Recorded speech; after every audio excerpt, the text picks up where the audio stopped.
Welcome to our channel. Today we how to update your content calendar with Google Trends and Semrush step by step clearly. Start by launching your web browser and navigating to the Google Trends homepage. Once there, enter a relevant keyword or topic into the search bar. Examine the data displayed, paying attention to the interest over time graph. Adjust the filters to isolate the relevant region and time frame for your analysis. Take note of any significant spikes or trends. Next, head over to the Semrush website and log into your account. Use the search bar to enter the same keyword or topic you explored in Google Trends.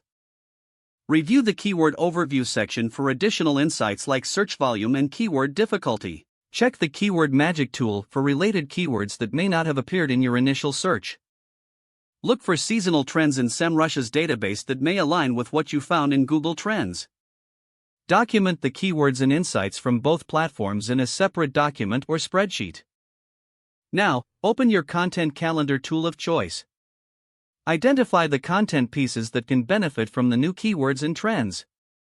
Update your calendar by adding new topics that reflect the current trends identified. Set deadlines for new content based on the insights gathered from Google Trends and Semrush. Finally, review your content calendar regularly to make further adjustments as trends evolve.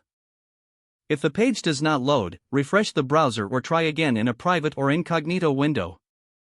Make sure you are using the correct email address, then retype it carefully to avoid small typos. If your password is not accepted, use the reset option and create a new strong password you can remember. Check your spam folder for verification or security emails, then complete any requested confirmation steps.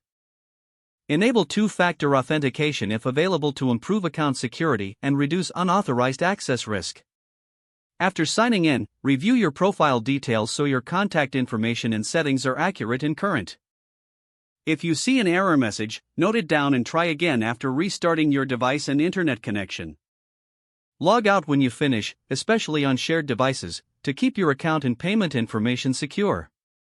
If the page does not load, refresh the browser or try again in a private or incognito window.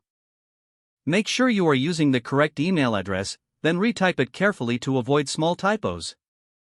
If your password is not accepted, use the reset option and create a new strong password you can remember. Check your spam folder for verification or security emails, then complete any requested confirmation steps. Don't forget to like this video and subscribe to our channel for more step-by-step tech guides.